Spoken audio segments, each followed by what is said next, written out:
In the shadowy corners of St. Petersburg, there lived a humble clerk named Akaky Akakiyevich. Short and unremarkable, his life was dull and monotonous, with copying official documents as his only solace. However, a seemingly insignificant cloak theft incident completely turned his world upside down. This funk ball led Akaky into a bizarre adventure where he had to face his formidable superior and search for the truth in the glittering yet chaotic city. In his quest for the cloak, Akaky unexpectedly discovered another side of life, and his seemingly insignificant existence began to ripple with strangeness. This novel, filled with sarcasm and humor, portrays the complexity of human nature and the absurdity of society with a unique brushstroke, allowing readers to savor the sweet and bitter taste of life amidst laughter. A cloak, INIKOLAYV, GOGOL, in the department of, but it is better not to mention the department. The touchiest things in the world are departments, regiments, courts of justice, in a word, all branches of public service. Each individual nowadays thinks all society insulted in his person. Quite recently, a complaint was received from a district chief of police in which he plainly demonstrated that all the imperial institutions were going to the dogs, and that the Tsar's sacred name was being taken in vain. And in proof, he appended to the complaint a romance, in which the district chief of police is made to appear about once in every 10 pages, and sometimes in a downright drunken condition. Therefore, in order to avoid all unpleasantness, it will be better to designate the department in question as a certain department.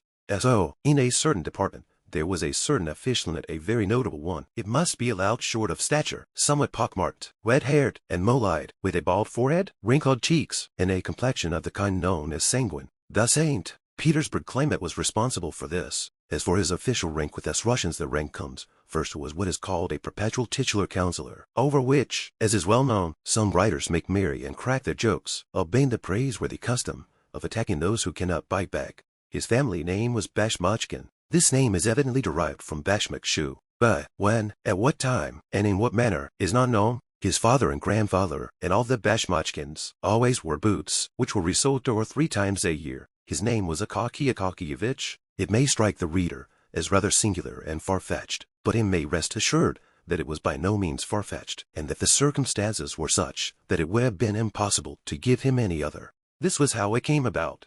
Akaky Akakiyevich was born, if my memory fails me not, in the evening on the 23rd of March. His mother, the wife of a government official and a very fine woman, made all due arrangements for having the child baptized. She was lying on the bed, opposite the door. On her right stood the godfather, Ivan Ivanovich Yeroshkin, a most estimable man, who served as the head clerk of the Senate, and the godmother, Arina Semyonovna Belobrinchkova, the wife of an officer of the quarter, and a woman of rare virtues. They offered the mother her choice of 3 names, Mokia, Sasia, or that the child should be called after the martyr Count Sidazit. No, said the good woman, all those names are poor. In order to please her, they opened the calendar at another place. 3 more names appeared, Tripoli, Dula, and Varakasi. This is awful, said the old woman. What names? I truly never heard the like. I might have put up with Varadat or Varuk, but not Tripoli and Varakasi. They turned to another page and found Pavsikaki and Vaktasy. Now I see, said the old woman, that it is plainly fate. And since such is the case, it will be better to name him after his father. His father's name was Akaky, so let his son's name be Akaky too. In this manner he became Akaky Akakiyevich. They christened the child, whereat he wept and made a grimace, as though he foresaw that he was to be a titular counselor.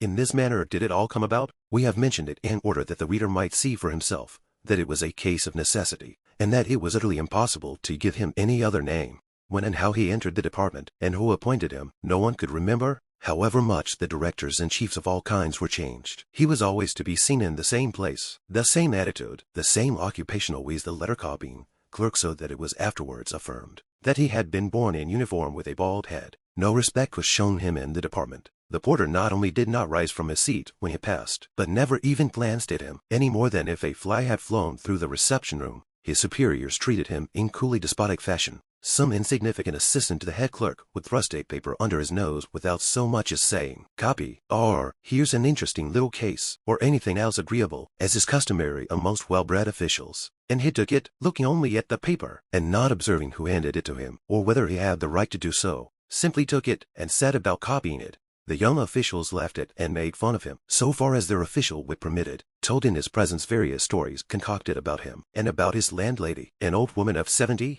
declared that she beat him, asked when the wedding was to be, and strewed bits of paper over his head, calling them snow. But Akaky Akakiyevich answered not a word, any more than if there had been no one there besides himself. It even had no effect upon his work. Amid all these annoyances, he never made a single mistake in a letter. But if the joking became wholly unbearable, as when they jogged his head and prevented his attending to his work, he would exclaim, "Leave me alone! Why do you insult me?" And there was something strange in the words and the voice in which they were uttered. There was in it something which moved pity. So much so that one young man, a newcomer, taking pattern by the others, had permitted himself to make sport of a cocky, suddenly stopped short, as though all about him had undergone a transformation, and presented itself in a different aspect. Some unseen force repelled him from the comrades whose acquaintance he had made, on the supposition that they were decent, well-bred men. Long afterwards, in his gayest moments, there recurred to his mind the little official with a bald forehead, with his heart-rending words, "Leave me alone! Why do you insult me?" In these moving words, other words resounded, "I am thy brother,"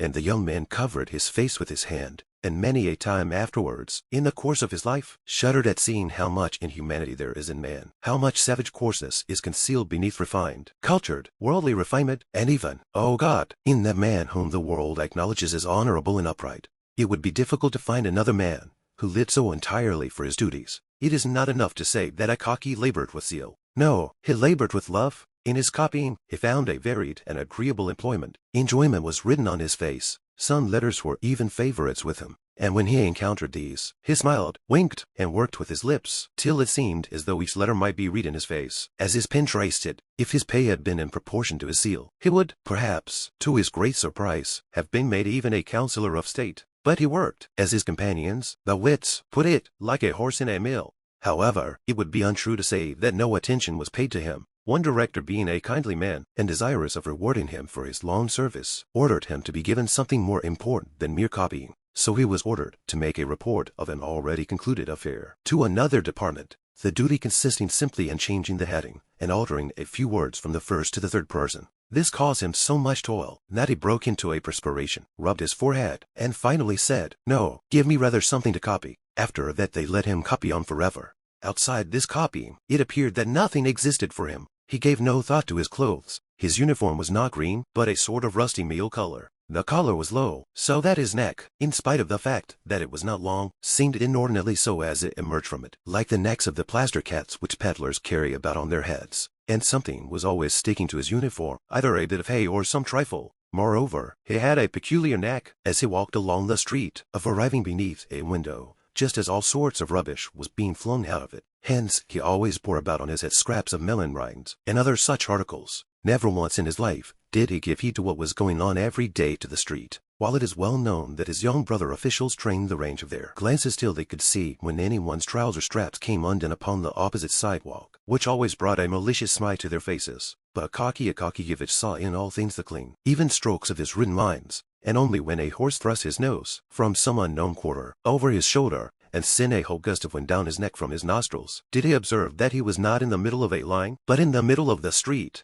On reaching home, he sat down at once at the table, sipped his cabbage soup up quickly, and swallowed a bit of beef with onions, never noticing their taste, and gulping down everything with flies and anything else which the Lord happened to send at the moment. When he saw that his stomach was beginning to swell, he rose from the table and copied papers which he had brought home. If there happened to be none, he took copies for himself, for his own gratification, especially if the document was noteworthy, not on account of its style, but of its being addressed to some distinguished person.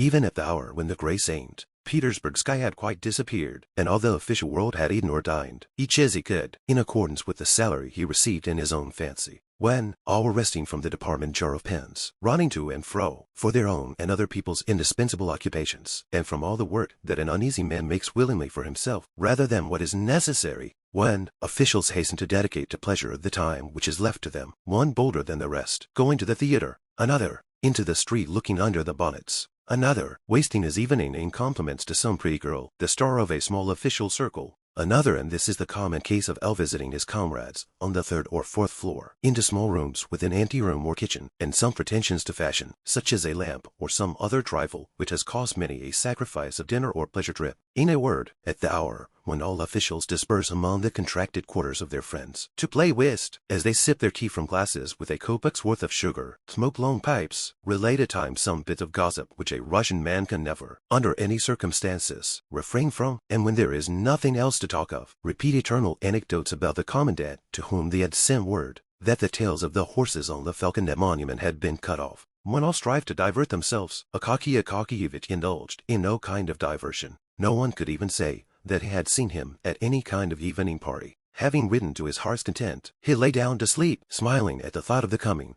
day of what God might send him to copy on the morrow. Thus flowed on the peaceful life of the man who, with a salary of 400 rubles, understood how to be content with his lot. And thus it would have continued to flow on, perhaps, to extreme old age, were it not that there are various ills strewn along the path of life for titular counselors as well as for private, actual, court, and every other species of counselor, even to those who never give any advice or take any themselves. There exists in St. Petersburg a powerful foe of all who receive a salary of 400 rubles a year, or thereabouts. This foe is no other than the northern cold, although it is said to be very healthy. At 9 o'clock in the morning, at the very hour when the streets are filled with men bound for the various official departments, he begins to bestow such powerful and piercing nips on all noses impartially that the poor officials really do not know what to do with them. At an hour when the foreheads of even those who occupy exalted positions ache with the cold, and tears start to their eyes, the poor titular counselors are sometimes quite unprotected. Their only salvation lies in traversing as quickly as possible, in their thin little cloaks, 5 or 6 streets, and then warming their feet in the porter's room, and so thawing all their talents and qualifications for official service, which had become flouncing on the way. Akaky Akakiyevich had felt for some time that his back and shoulders were pining with peculiar poignancy, in spite of the fact that he tried to traverse the distance with all possible speed. He began finally to wonder whether the fault did not lie in his cloak. He examined it thoroughly at home, and discovered that in 2 places, namely, on the back and shoulders, it had become thin as gauze. The cloth was worn to such a degree that he could see through it, and the lining had fallen into pieces. You must know that Akaky Akakiyevich's cloak served as an object of ridicule to the officials. They even refused it the noble name of cloak, and called it a cape. In fact, it was of singular make, its collar diminishing year by year to serve to patch its other parts. The patching did not exhibit great skill on the part of the tailor, and was, in fact, baggy and ugly. Seeing how the matter stood, Akaky Akakiyevich decided that it would be necessary to take the cloak to Petrovich, the tailor, who lived somewhere on the 4th floor up a dark staircase, and who, in spite of his having but one eye and pockmarks all over his face, busied himself with considerable success in repairing the trousers and coats of officials and others. That is to say, when he was sober and not nursing some other scheme in his head. It is not necessary to say much about this tailor, but as it is the custom to have the character of each personage in a novel clearly defined, there is no help for it. So here is Petrovich the tailor. At first, he was called only Grigory, and was some gentleman's serf. He commenced calling himself Petrovich from the time when he received his free papers, and further began to drink heavily on all holidays, at first on the great ones, and then on all church festivals without discrimination, wherever a cross stood in the calendar. On this point he was faithful to ancestral custom, and when quarreling with his wife, he called her a low female and a German. As we have mentioned his wife, it will be necessary to say a word or two about her. Unfortunately, little is known of her beyond the fact that Petrovich had a wife, who wore a cap and a dress, but could not lay claim to beauty. At least, no one but the soldiers of the guard even looked under her cap when they met her.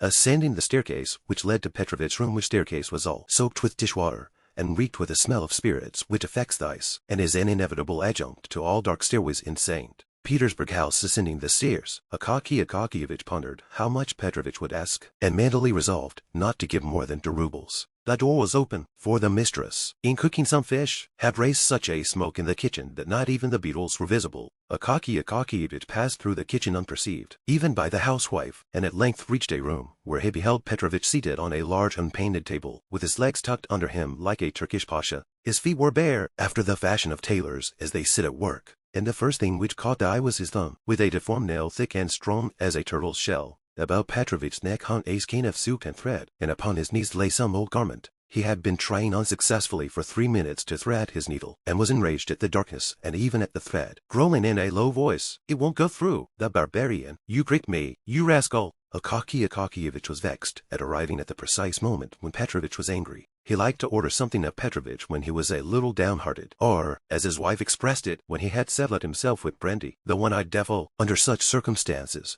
Petrovich generally came down in his price very readily, and even bowed and returned thanks. Afterwards, to be sure, his wife would come, complaining that her husband had been drunk, and so had fixed the price too low. But if only a 10-kopeck piece were added, then the matter would be settled. But now it appeared that Petrovich was in a sober condition, and therefore rough, taciturn, and inclined to demand, Satan only knows what price. Akaky Akakiyevich felt this, and would gladly have beat a retreat, but he was in for it. Petrovich screwed up his one eye very intently at him, and Akaky Akakiyevich involuntarily said, "How do you do, Petrovich?" "I wish you a good morning, sir," said Petrovich, squinting at Akaky Akakiyevich's hands, to see what sort of booty he had brought. "Eat you, Petrovich." This, it must be known, that Akaky Akakiyevich expressed himself chiefly by prepositions, adverbs, and scraps of phrases which had no meaning whatever. If the matter was a very difficult one, he had a habit of never completing his sentences, so that frequently, having begun a phrase with the words, "This, in fact, is keyed," he forgot to go on, thinking he had already finished it. "What is it?" asked Petrovich, and with his one eye, seen Akaky Akakiyevich's whole uniform, from the collar down to the cuffs, the back, the tails, and the buttonholes, all of which were well known to him, since they were his own handiwork. Such is the habit of tailors. It is the first thing they do on meeting one. "But here, this Petrovich a cloak, clothed here you see, everywhere, in different places. It is quite strong, it is a little dusty and looks old, but it is new. Only here in one place it is a little in the back, and here on one of the shoulders, it is a little worn. Yes, here on this shoulder it is a little later you see. That is all, and a little work." Petrovich took the cloak, spread it out, to begin with, on the table, looked at it hard, shook his head, reached out his hand to the window-sill for his snuff-box, adorned with the portrait of some general, though what general is unknown, for the place where the face should have been rubbed through by the finger, and a square bit of paper had been pasted over it. Having taken a pinch of snuff, Petrovich held up the cloak, and inspected it against the light, and again shook his head. Then he turned it, lining upwards, and shook his head once more, after which he again lifted the general adorned lid, with its bit of pasted paper, and having stuffed his nose with snuff, dosed and put away the snuff-box, and said finally, "No, it is impossible to mend it. It is a wretched garment." Akaky Akakiyevich's heart sank at these words. "Why is it impossible, Petrovich?" he said, almost in the pleading voice of a child. "All that ails it is, that it is worn on the shoulders. You must have some pieces." "Yes, patches could be found. Patches are easily found," said Petrovich, "but there's nothing to sew them to. The thing is completely rotten. If you put a needle to it, say, it will give way. Let it give way, and you can put on another patch at once. But there is nothing to put the patches onto. There's no use in strengthening it. It is too far gone. It's lucky that it's cloth, for if the wind were to blow, it would fly away." "Well, strengthen it again." "How this? In fact, no," said Petrovich decisively. "There is nothing to be done with it. It's a thoroughly bad job. You'd better, when the cold winter weather comes on, make yourself some gaiters out of it, because stockings are not warm. The Germans invented them in order to make more money." Petrovich loved on all occasions to have a fling at the Germans. "But it is plain you must have a new cloak." At the word new, all grew dark before Akaky Akakiyevich's eyes, and everything in the room began to whirl round. The only thing he saw clearly was the general with the paper face on the lid of Petrovich's snuff-box. "A new one," said he, as if still in a dream. "Why, I have no money for that." "Yes, a new one," said Petrovich, with barbarous composure. "Well, if it came to a new one, you mean how much would it cost?" "Yes, well, you would have to lay out 150 or more," said Petrovich, and pursed up his lips significantly. He liked to produce powerful effects, liked to stun utterly and suddenly, and then to glance sideways, to see what face the stunned person would put on the matter. 150 rubles for a cloak," shrieked poor Akaky Akakiyevich, perhaps for the first time in his life, for his voice had always been distinguished for softness. "Yes, sir," said Petrovich, "for any kind of cloak. If you have a marten fur on the collar, or a silk-lined hood, it will mount up to 200. "Petrovich, please," said Akaky Akakiyevich in a beseeching tone, not hearing, and not trying to hear, Petrovich's words, and disregarding all his effects, "some repairs, in order that it may wear yet a little longer." "No, it would only be a waste of time and money," said Petrovich, and Akaky Akakiyevich went away after these words, utterly discouraged. But Petrovich stood for some time after his departure, with significantly compressed lips, and without betaking himself to his work, satisfied that he would not be dropped, and an artistic tailor employed. Akaky Akakiyevich went out into the street as if in a dream. "Such an affair," he said to himself. "I did not think it had come to," and then after a pause, he added, "Well, so it is. See what it has come to at last, and I never imagined that it was so." Then followed a long silence, after which he exclaimed, "Well, so it is. See what already know then unexpected that it would be nothing but a strange circumstance." So saying, instead of going home, he went in exactly the opposite direction without suspecting it. On the way, a chimney sweep bumped up against him and blackened his shoulder, and a whole hatful of rubbish landed on him from the top of a house which was building. He did not notice it, and only when he ran against a watchman, who, having planted his halberd beside him, was shaking some snuff from his box into his horny hand, did he recover himself a little, and that because the watchman said, "Why are you poking yourself into a man's very face? Haven't you the pavement?" This caused him to look about him, and turn towards home. There only, he finally began to collect his thoughts, and to survey his position in its clear and actual light, and to argue with himself, sensibly and frankly, as with a reasonable friend, with whom one can discuss private and personal matters. No, said Akakiyevich, it is impossible to reason with Petrovich now. He is, tut evidently, his wife has been beating him. I'd better go to him on Sunday morning. After Saturday night, he will be a little cross-eyed and sleepy, for he will want to get drunk, and his wife won't give him any money. And at such a time, a tinkope at peace in his hand will become more fit to reason with. And then the cloak, and that thus argued Akakiyevich with himself, regained his courage, and waited until the first Sunday, when, seeing from afar that Petrovich's wife had left the house, he went straight to him. Petrovich's eye was indeed very much askew after Saturday. His head drooped, and he was very sleepy. But for all that, as soon as he knew what it was a question of, it seemed as though Satan jogged his memory. Impossible, said he. Please to order a new one. Thereupon Akakiyevich handed over the tinkopa piece. Thank you, sir. I will drink your good health, said Petrovich. But as for the cloak, don't trouble yourself about it. It is good for nothing. I will make you a capital new one, so let us settle about it now. Akakiyevich was still for mending it, but Petrovich would not hear of it, and said, I shall certainly have to make you a new one, and you may depend upon it that I shall do my best. It may even be, as the fashion goes, that the collar can be fastened by silver hooks under a flap. Then Akakiyevich saw that it was impossible to get along without a new cloak, and his spirits sank utterly.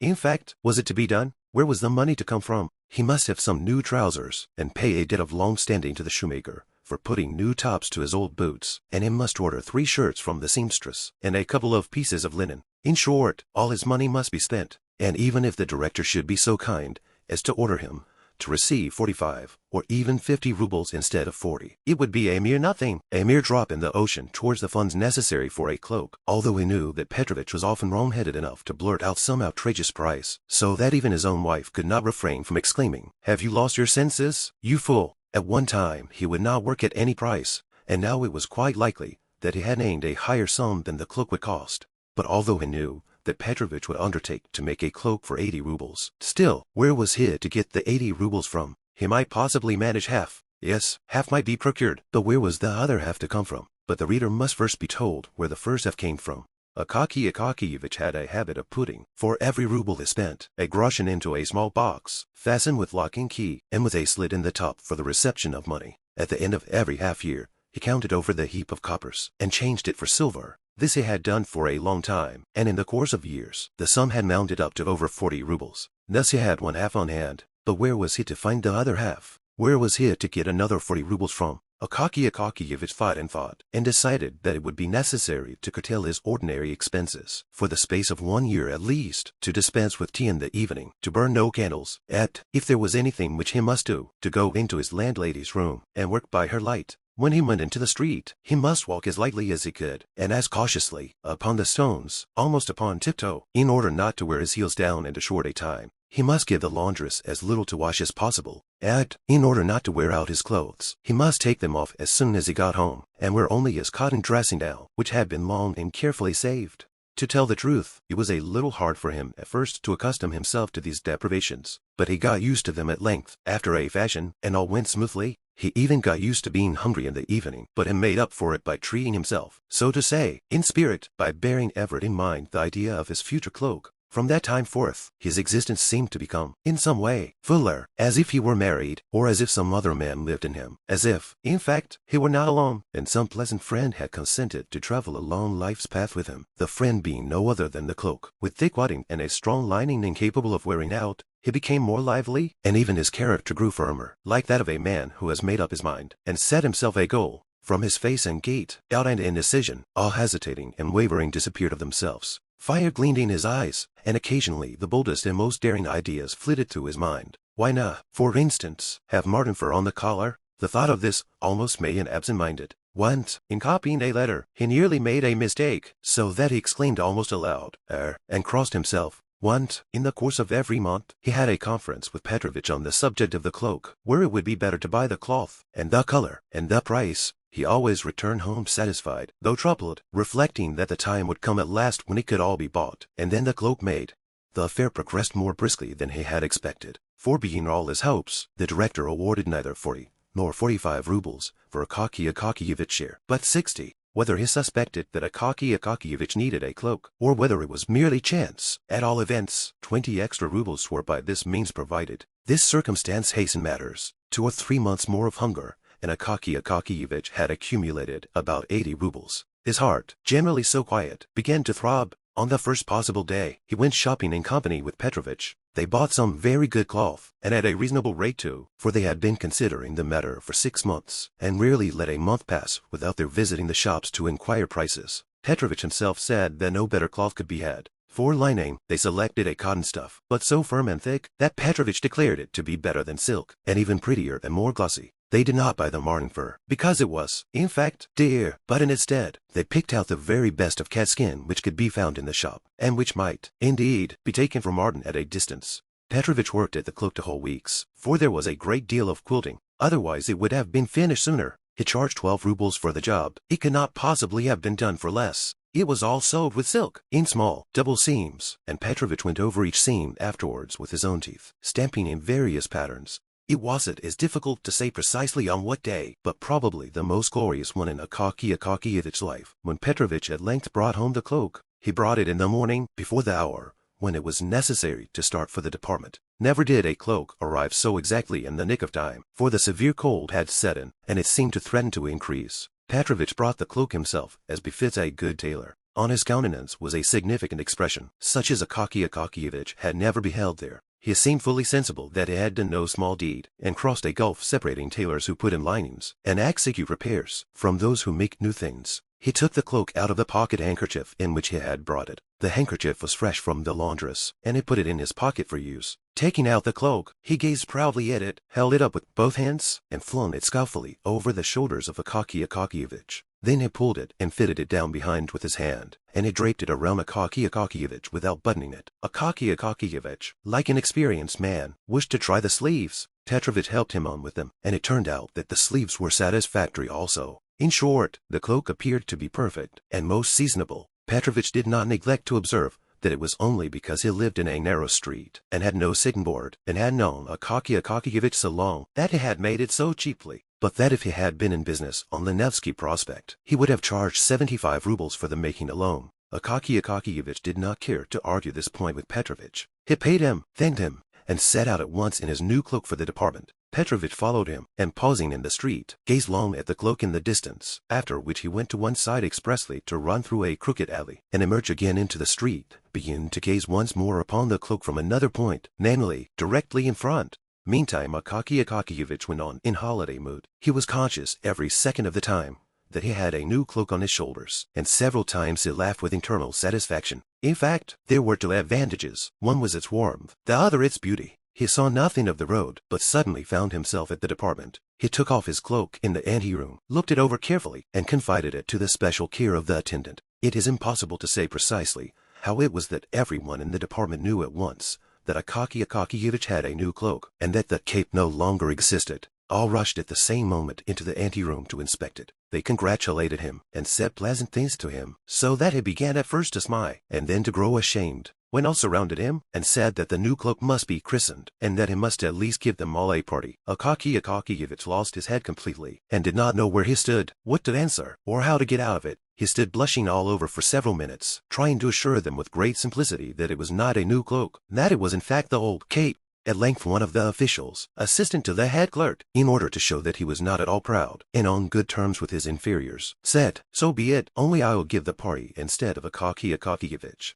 I invite you all to tea with me tonight. It just happens to be my name day too." The officials naturally at once offered the assistant clerk their congratulations, and accepted the invitation with pleasure. Akakievich would have declined, but all declared that it was discourteous, that it was simply a sin and a shame, and that he could not possibly refuse. Besides, the notion became pleasant to him when he recollected that he should thereby have a chance of wearing his new cloak in the evening also. That whole day was truly a most triumphant festival for Akakievich. He returned home in the most happy frame of mind, took off his cloak, and hung it carefully on the wall, admiring afresh the cloth and the lining. Then he brought out his old, worn-out cloak for comparison. He looked at it and laughed, so vast was the difference. And long after dinner, he laughed again when the condition of the cape recurred to his mind. He dined cheerfully, and after dinner wrote nothing, but took his ease for a while on the bed, until it got dark. Then he dressed himself leisurely, put on his cloak, and stepped out into the street, where the host lived. Unfortunately, we cannot say. Our memory begins to fail us badly. The houses and streets in St. Petersburg have become so mixed up in our head that it is very difficult to get anything out of it again in proper form. This much is certain, that the official lived in the best part of the city, and therefore it must have been anything but near to Akaky Akakiyevich's residence. Akaky Akakiyevich was first obliged to traverse a kind of wilderness of deserted, dimly lighted streets, but in proportion as he approached the official's quarter of the city, the streets became more lively, more populous, and more brilliantly illuminated. Pedestrians began to appear. Handsomely dressed ladies were more frequently encountered. The men had otter-skin collars to their coats. Chevy sleighmen with their wooden, railed sledges stuck over with brass-headed nails became rarer, whilst on the other hand, more and more drivers in red velvet caps, lacquered sledges, and bearskin coats began to appear, and carriages with rich hammer cloths flew swiftly through the streets, their wheels scrunching the snow. Akaky Akakiyevich gazed upon all this as upon a novel sight. He had not been in the streets during the evening for years. He halted out of curiosity before a shop window to look at a picture representing a handsome woman who had thrown off her shoe, thereby baring her whole foot in a very pretty way, whilst behind her the head of a man with whiskers and a handsome mustache peeped through the doorway of another room. Akaky Akakiyevich shook his head and laughed, and then went on his way. Why did he laugh? Either because he had met with a thing utterly unknown, but for which everyone cherishes, nevertheless, some sort of feeling, or else he thought, like many officials, well, those French, what is to be said? If they do go in for anything of that sort, why, but possibly he did not think at all. Akaky Akakiyevich at length reached the house, in which the head clerk's assistant lodged. He lived in fine style. The staircase was lit by a lamp, his apartment being on the second floor. On entering the vestibule, Akaky Akakiyevich beheld a whole row of galoshes on the floor. Among them, in the center of the room, stood a samovar, humming and emitting clouds of steam. On the walls hung all sorts of coats and cloaks, among which there were even some with beaver collars, or velvet facings. Beyond, the buzz of conversation was audible, and became clear and loud, when the servant came out with a trayful of empty glasses, creamed jugs, and sugar bowls. It was evident that the officials had arrived long before, and had already finished their first glass of tea.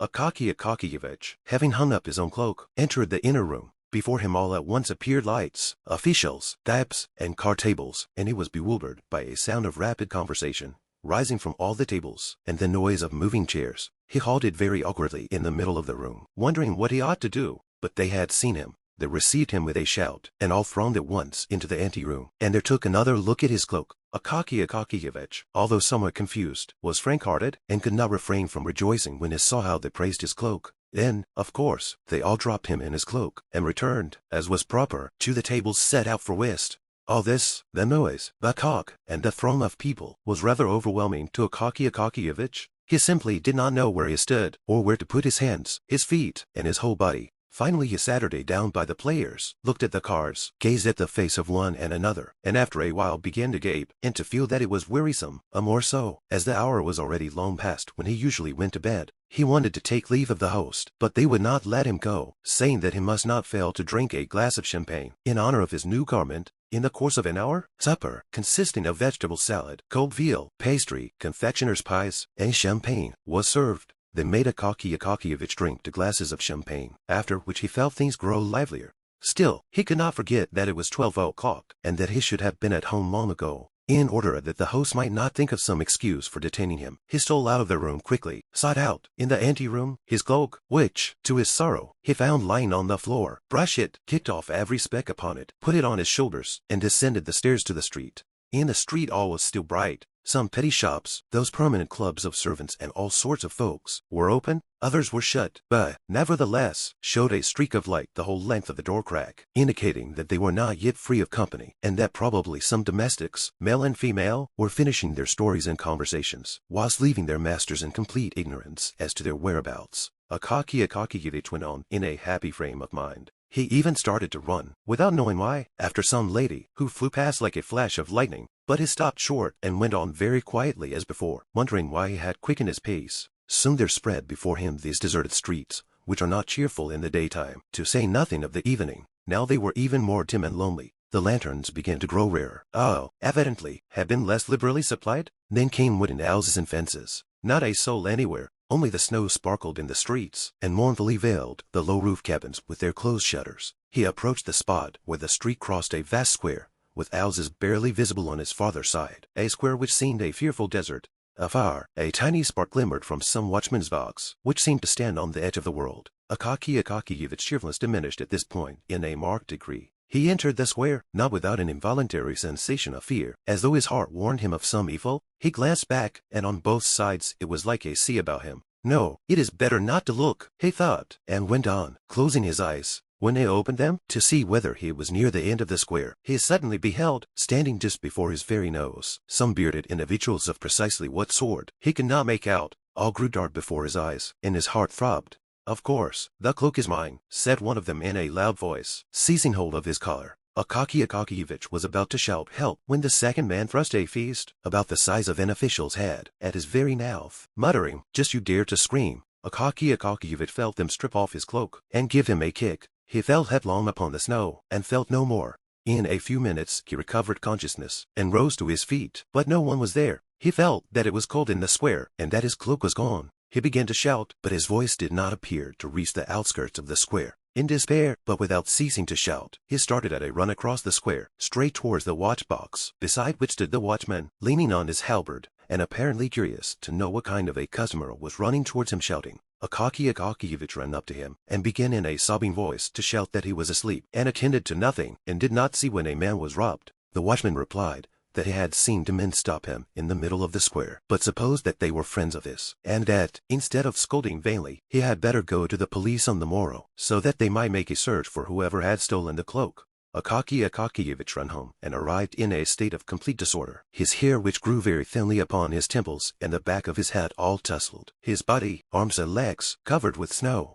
The old woman, who was mistress of his lodgings, on hearing a terrible knocking, sprang hastily from her bed, and, with only one shoe on, ran to open the door, pressing the sleeve of her chemise to her bosom out of modesty. But when she had opened it, she fell back on beholding Akakievich in such a condition. When he told her about the affair, she clasped her hands, and said that he must go straight to the district chief of police, for his subordinate would turn up his nose, promise well, and drop the matter there. The very best thing to do, therefore, would be to go to the district chief, whom she knew, because Finishana, her former cook, was now nurse at his house. She often saw him passing the house, and he was at church every Sunday, praying, but at the same time gazing cheerfully at everybody, so that he must be a good man, judging from all appearances. Having listened to this opinion, Akakievich betook himself sadly to his room, and how he spent the night there, anyone who can put himself in another's place may readily imagine.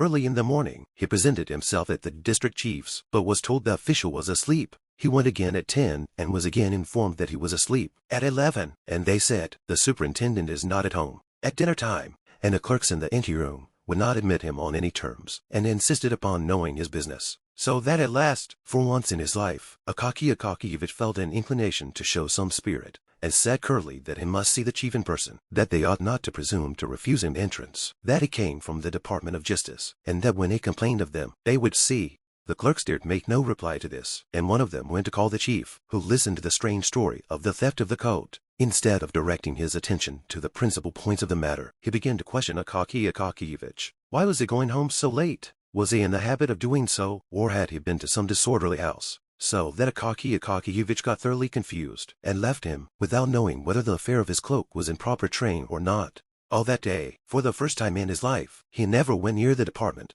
The next day he made his appearance, very pale, and in his old cape, which had become even more shabby. The news of the robbery of the cloak touched many, although there were some officials present who never lost an opportunity, even such a one as the present, of ridiculing Akakievich. They decided to make a collection for him on the spot, but the officials had already spent a great deal in subscribing for the director's portrait, and for some book, at the suggestion of the head of that division, who was a friend of the author, and so the sum was trifling.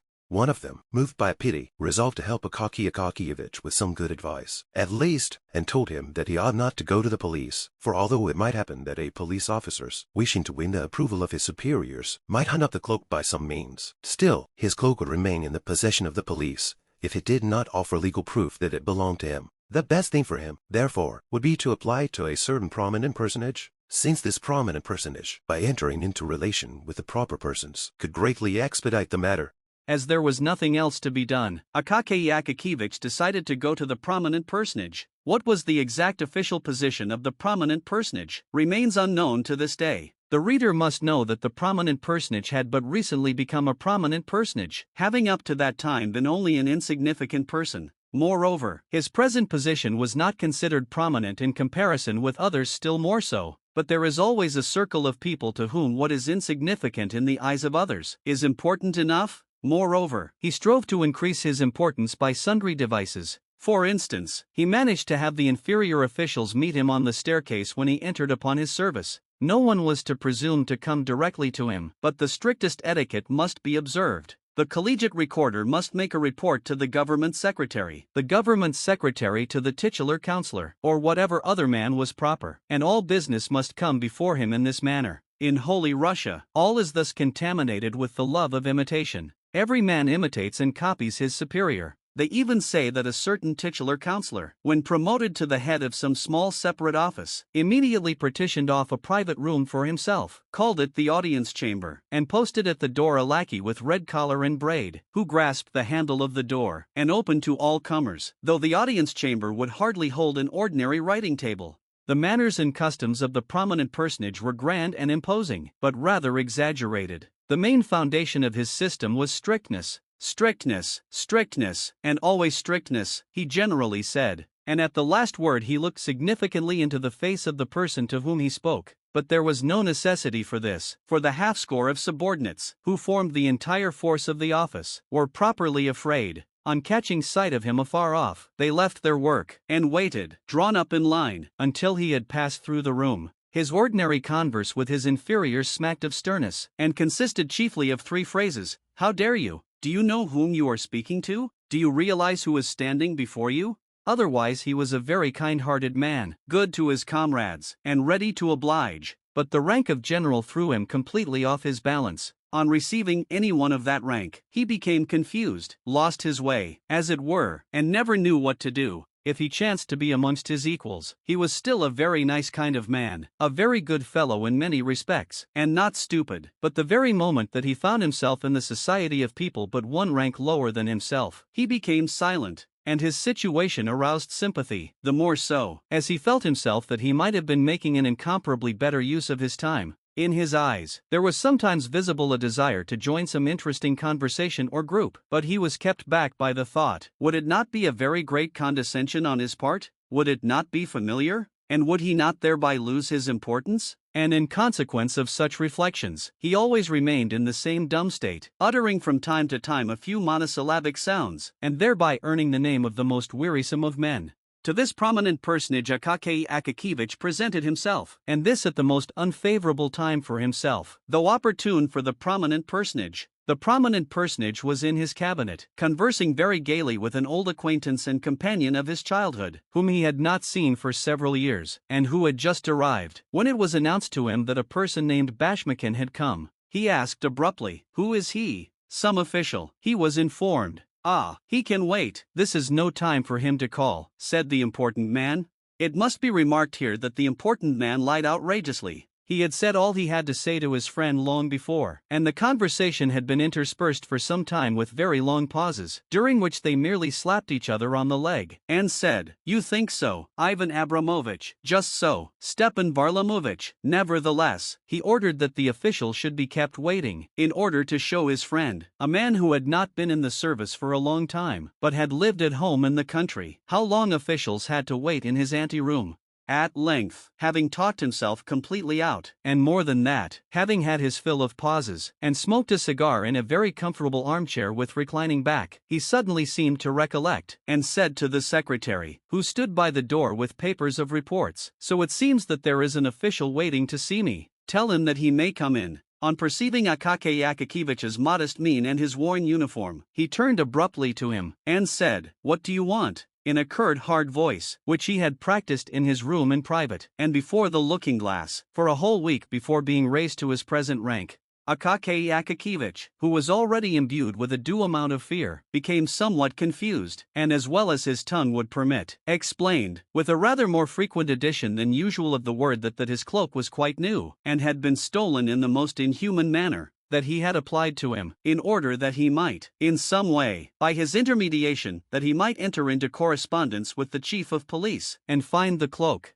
For some inexplicable reason, this conduct seemed familiar to the prominent personage. "What, my dear sir," he said abruptly, "are you not acquainted with etiquette? To whom have you come? Don't you know how such matters are managed? You should first have presented a petition to the office. It would have gone to the head of the department, then to the chief of the division, then it would have been handed over to the secretary, and the secretary would have given it to me. But, Your Excellency," said Akaky Akakevich, trying to collect his small handful of wits, and conscious at the same time that he was perspiring terribly, "I, Your Excellency, presume to trouble you because secretaries are an untrustworthy race." What, said the important personage. "Where did you get such courage? Where did you get such ideas? What impudence towards their chiefs and superiors has spread among the young generation?" The prominent personage apparently had not observed that Akaky Akakevich was already in the neighborhood of 50. If he could be called a young man, it must have been in comparison with someone who was 70. "Do you know to whom you are speaking? Do you realize who is standing before you? Do you realize it? Do you realize it? I ask you." Then he stamped his foot, and raised his voice to such a pitch that it would have frightened even a different man from Akaky Akakevich.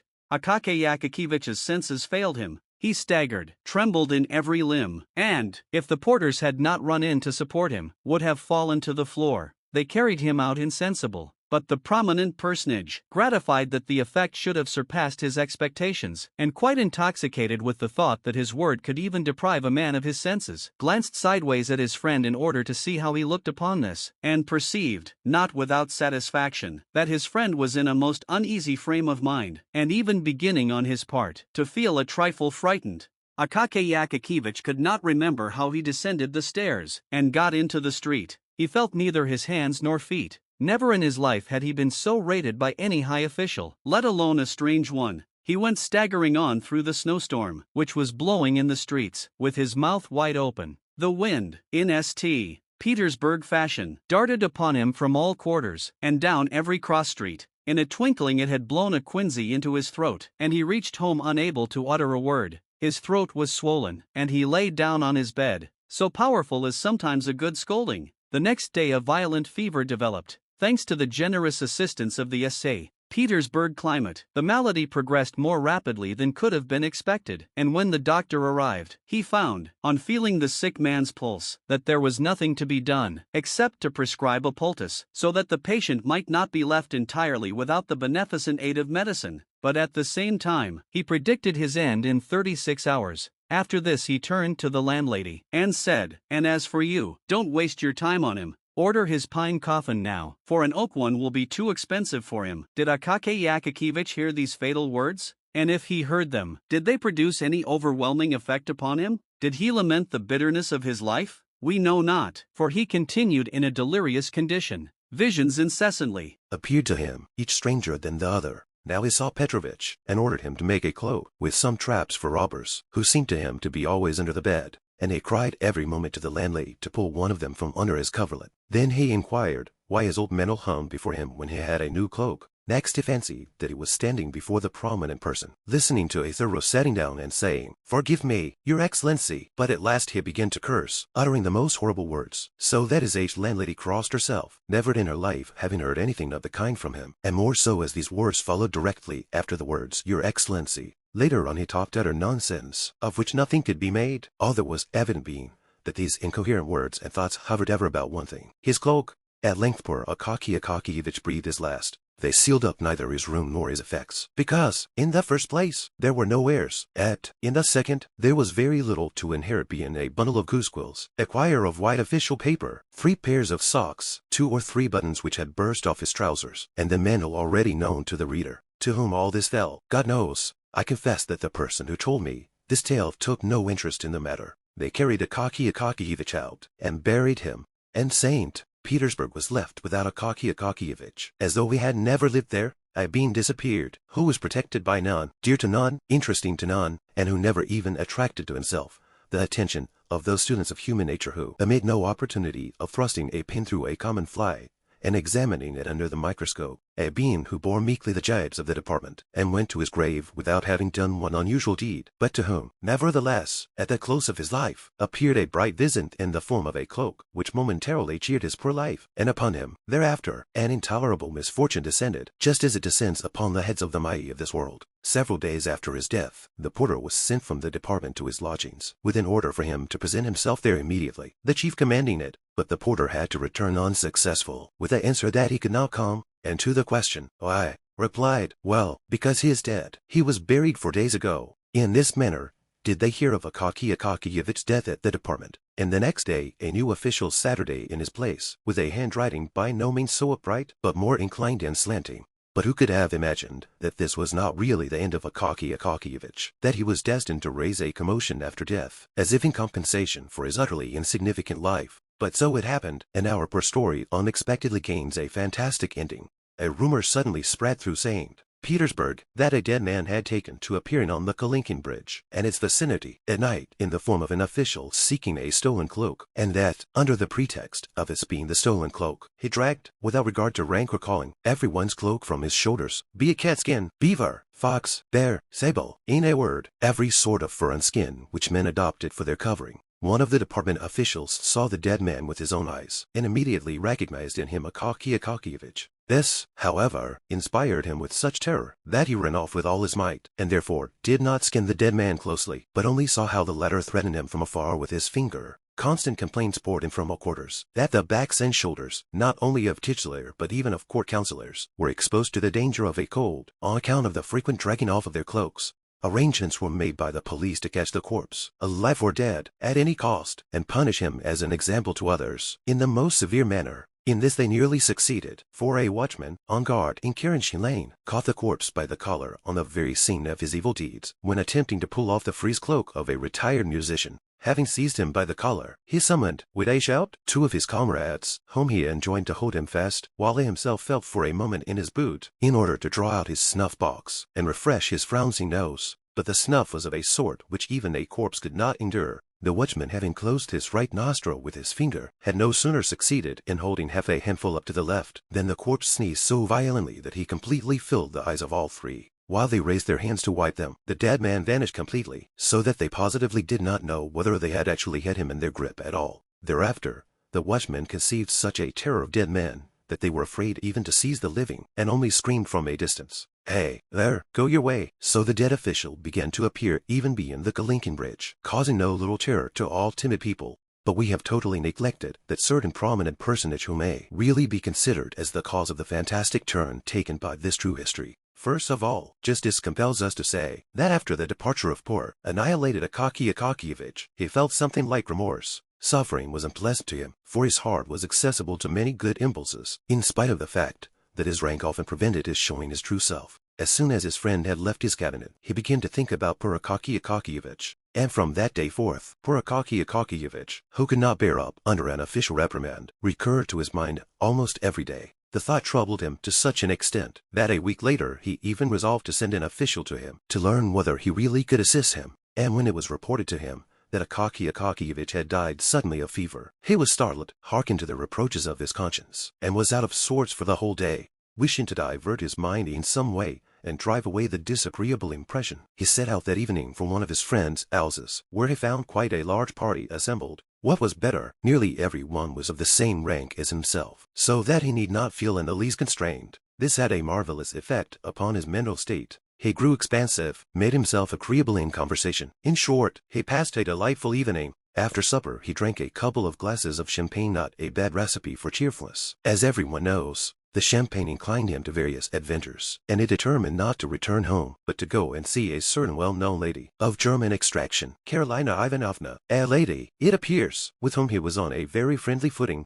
It must be mentioned that the prominent personage was no longer a young man, but a good husband and respected father of a family, 2 sons, one of whom was already in the service, and a good-looking, 16-year-old daughter, with a slightly arched but pretty little nose, came every morning to kiss his hand and say, "Bonjour, Papa." His wife, a still fresh and good-looking woman, first gave him her hand to kiss, and then, reversing the procedure, kissed his. But the prominent personage, though perfectly satisfied in his domestic relations, considered it stylish to have a friend in another quarter of the city. This friend was scarcely prettier or younger than his wife, But there are such puzzles in the world, and it is not our place to judge them. So the important personage descended the stairs, stepped into his sledge, said to the coachman, "To Carolina Ivanovna," and, wrapping himself luxuriously in his warm cloak, found himself in the delightful frame of mind than which a Russian can conceive nothing better, namely, when you think of nothing yourself, yet when the thoughts creep into your mind of their own accord, each more agreeable than the other, giving you no trouble either to drive them away or seek them. Fully satisfied, he recalled all the gay features of the evening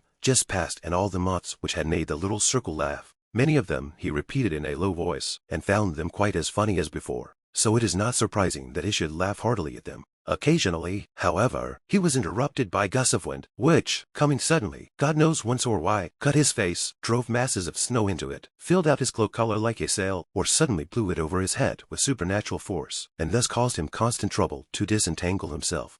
Suddenly the important personage felt someone clutch him firmly by the collar. Turning round, he perceived a man of short stature, in an old, worn uniform, and recognized, not without terror, Akaky Akakiyevich. The official's face was white as snow, and looked just like a corpse, but the horror of the important personage transcended all bounds when he saw the dead man's mouth open, and heard it utter the following remarks, while it breathed upon him the terrible odor of the grave. "Oh, here you are at last. I have you. That be thy collar. I need your cloak. You took no trouble about mine, but reprimanded me. So now give up your own." The pallid prominent personage almost died of fright, brave as he was in the office, and in the presence of inferiors generally, and although, at the sight of his manly form and appearance, everyone said, how much character he has. At this crisis, he, like many possessed of an heroic exterior, experienced such terror, that, not without cause, he began to fear an attack of illness. He flung his cloak hastily from his shoulders, and shouted to his coachman in an unnatural voice, "Home at full speed." The coachman, hearing the tone which is generally employed at critical moments, and even accompanied by something much more tangible, drew his head down between his shoulders in case of an emergency, flourished his whip, and flew on like an arrow. In a little more than 6 minutes, the prominent personage was at the entrance of his own house. Pale, thoroughly scared, and cloakless, he went home instead of to Carolina Ivanovna's, reached his room somehow or other, and passed the night in the direst distress, so that the next morning over their tea, his daughter said, "You are very pale today, Papa." But Papa remained silent, and said not a word to any one of what had happened to him, where he had been, or where he had intended to go. This occurrence made a deep impression upon him. He even began to say, "How dare you? Do you realize who is standing before you?" less frequently to the under officials. If he did utter the words, it was only after first having learned the bearings of the matter. But the most noteworthy point was that from that day forward the apparition of the dead official ceased to be seen. Evidently the prominent personage's cloak just fitted his shoulders. At all events, no more instances of his dragging cloaks from people's shoulders were heard of, but many active and solicitous persons could by no means reassure themselves, and asserted that the dead official still showed himself in distant parts of the city. In fact, one watchman in Cologne saw with his own eyes the apparition come from behind a house, but the watchman was not a strong man, so he was afraid to arrest him, and followed him in the dark, until, at length, the apparition looked round, paused, and inquired, "What do you want?" at the same time showing such a feast as is never seen on living men. The watchman said, "Nothing," and turned back instantly. But the apparition was much too tall, wore huge moustaches, and, directing its steps apparently towards the Bukov bridge, disappeared in the darkness of the night.